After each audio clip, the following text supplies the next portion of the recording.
Hi friends, ఈ వీడియోలో నేను మీకు పర్సంటేజెస్ చాప్టర్ నుంచి కొన్ని ప్రాబ్లమ్స్ ని ఎక్స్ప్లెయిన్ చేయబోతున్నాను. అండ్ వాటితో పాటు ప్రాబ్లమ్స్ ని ఈజీగా ఎలా చేయాలి అనే దాని గురించి కొన్ని ట్రిక్స్ కూడా షేర్ చేసుకోబోతున్నాను.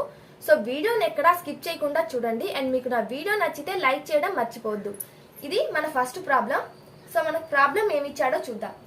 If the price of N article is first increased by 10% and then decreased by 13%, what will be the overall percentage change in the article?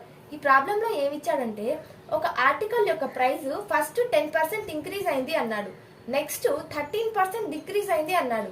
అయితే ఓవరాల్ గా పర్సంటేజ్ చేంజ్ అనేది ఎంత తక్కువైందా ఎక్కువైందా లేదా అయితే ఎంత పర్సెంట్ అయింది అని చెప్పి మనల్ని క్వశ్చన్ అయితే అడుగుతున్నాడు. నేను సేమ్ ప్రాబ్లమ్ ని 2 టైప్స్ లో మీకు ఎక్స్ప్లెయిన్ చేయబోతున్నాను. ఒకటి ఈజీ మెథడ్, ఇంకోటి కొంచెం డిఫికల్ట్ మెథడ్. బట్ రెండిటికి ప్రాసెస్ అయితే సేమ్ గా ఉంటుంది. Same process, same problem, 2 types అన్నమాట. ప్రైస్ ఆఫ్ ఎన్ ఆర్టికల్ 100% తీసుకుంటున్నాను. నెక్స్ట్ 10% ఇంక్రీజ్ అయింది అన్నాడు. 100 లో 10% అంటే +10, 110%. నెక్స్ట్ 13% డిక్రీజ్ అయింది అన్నాడు. సో 110 లో 10% అంటే 11, 3% అంటే 3.3, 14.3, 7, 5, 9. సో ఇక్కడ మనకి 95.7 వచ్చింది percentage. Next same model, same process లో నేను ఇంకో విధంగా ఈ ప్రాబ్లమ్ ని చేయబోతున్నాను. సేమ్ ఆర్టికల్ ప్రైస్ ని నేను 100% తీసుకున్నాను. నెక్స్ట్ 10% ఇంక్రీజ్ కాకుండా 13% డిక్రీజ్ ని నేను ఫస్ట్ క్యాలిక్యులేట్ చేస్తున్నాను. సో 13% డిక్రీజ్ అంటే -13, 7, 8%. నెక్స్ట్ ఇప్పుడు నేను 10% ఇంక్రీజ్ ని తీసుకుంటున్నాను అనమాట. అంటే 8.7, 7.59, 95.7. మీరు అబ్జర్వ్ చేసినట్లయితే ఇక్కడ మనకి 95.7 వచ్చింది, ఇక్కడ కూడా మనకి 95.7 వచ్చింది. బట్ వీటి రెండిట్లో ప్రాసెస్ సేమ్ అయినప్పటికీ మనకి డిఫరెన్స్ ఎక్కడొచ్చింది అంటే క్యాలిక్యులేషన్ లో వచ్చింది. ఇక్కడ మనకి క్యాలిక్యులేషన్ ఈజీ అయింది, ఇక్కడ మనకి క్యాలిక్యులేషన్ అనేది కొంచెం డిఫికల్ట్ అయింది. ఎందుకనేది ఇప్పుడు చూద్దాం. మనకి ఇక్కడ డిక్రీజ్ లో ఒకటి 10% ఇంక్రీజ్ అని ఇచ్చాడు, ఇంకొకటి 13% డిక్రీజ్ అని ఇచ్చాడు. ఇక్కడ 13% ఉండొచ్చు, డెసిమల్ వాల్యూస్ లో ఉండొచ్చు, 13.4, 14.4 ఎంతైనా ఉండొచ్చు. మనం వీటన్నిటిలో ముందు అబ్జర్వ్ చేసుకోవాలన్నమాట. ఫస్ట్ మనకి ఏదైతే డిఫికల్ట్ అవుతుందో దాన్ని మనం 100 లో నుంచి లెస్ కానివ్వండి, యాడింగ్ కానివ్వండి, సబ్ట్రాక్టింగ్ కానివ్వండి చేసుకోవాలి. నెక్స్ట్ మనకి ప్రాసెస్ 10% కానివ్వండి, 20% కానివ్వండి, ఎంతైనా ఉండొచ్చు. నెక్స్ట్ ఉండే వాల్యూస్ ని నెక్స్ట్ మనం యాడ్ చేసుకోవడం కానీ సబ్ట్రాక్ట్ చేసుకోవడం కానీ చేసుకోవాలి. మనం ఏది ముందు చేసినా ఆన్సర్ అనేది మాత్రం సేమ్ గానే వస్తుంది. మీరు ఇక్కడ నేను 2 టైప్స్ లో కూడా చేశాను, మీరు అబ్జర్వ్ చేశారు కదా. 95.7 వచ్చింది, 95.7 వచ్చింది. అలాంటప్పుడు మనం ఈ డిఫికల్ట్ గా ఉండేదాన్ని ఫస్ట్ చూస్ చేసుకుంటే తర్వాత మనం ఈజీగా ఉండేదాన్ని ఈజీగా చేసేయచ్చు. 10% అంటే ఏముంది, ఈజీగా 8.7 వేసేయచ్చు. బట్ ఇక్కడ 110, ఇక్కడ 10% ప్లస్ లో 20, 30 కూడా ఉండొచ్చు. అలాంటప్పుడు మనం ఇక్కడ డెసిమల్ వాల్యూస్ లో మనకి పర్సంటేజ్ అనేది ఇచ్చినప్పుడు క్యాలిక్యులేషన్ అనేది మనకి టఫ్ అవుతుంది.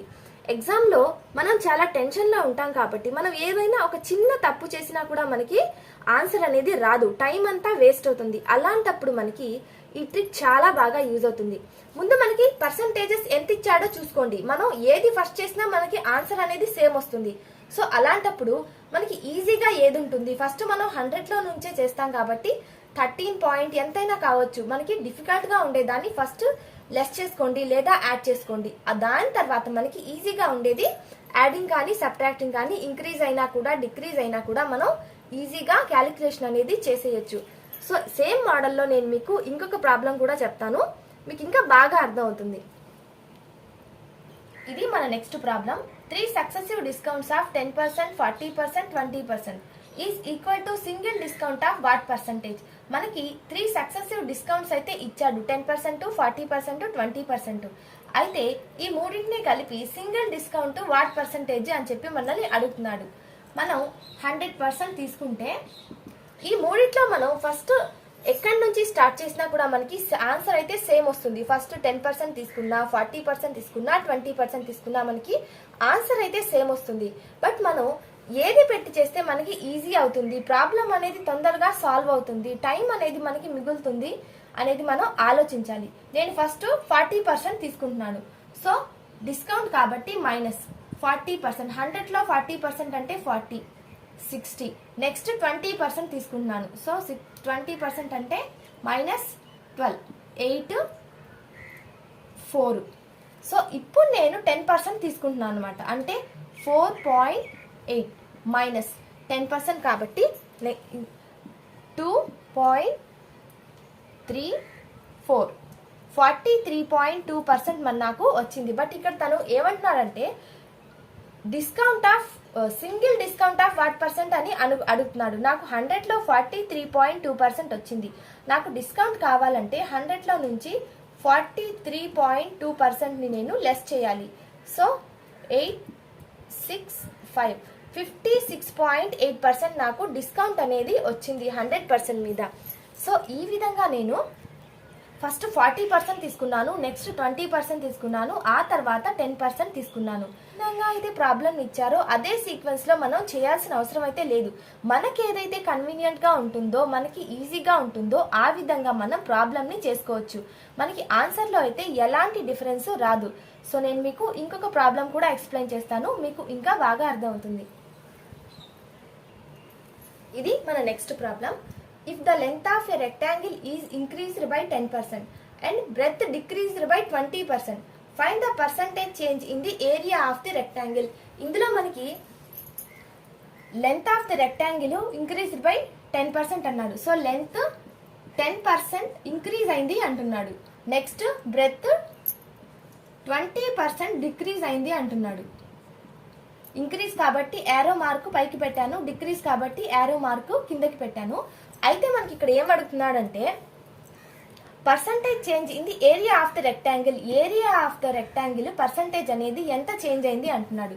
So area of the rectangle మనం 100% అనుకుంటే ఫస్ట్ మనం 20% అయినా తీసుకోవచ్చు, 10% అయినా తీసుకోవచ్చు. మనకి ఏది కన్వీనియంట్ గా ఉంటే మనం ఆ విధంగా చేసుకోవచ్చు. మనకి ఆన్సర్లో అయితే ఎలాంటి డిఫరెన్స్ రాదు. సో నేను ఫస్ట్ 20% తీసుకుంటున్నాను. సో డిక్రీజ్ కాబట్టి మైనస్ 20, 80%. నెక్స్ట్ 10% ఇంక్రీజ్ అయింది అన్నాడు లెంత్. సో 88 అంటే ప్లస్ 8, 88%. సో నాకు area of the rectangle 12% decrease అనేది అయింది. నాకు 88% వచ్చింది కాబట్టి ఏరియా ఆఫ్ ది రెక్టాంగిల్ నాకు 12% డిక్రీజ్ అనేది అయింది. సో మీకు ఈ టైప్ ఆఫ్ క్వశ్చన్స్ అర్థమయ్యాయని అనుకుంటున్నాను. మీకు నా వీడియో నచ్చితే లైక్ చేయడం మర్చిపోవద్దు. And thanks for watching.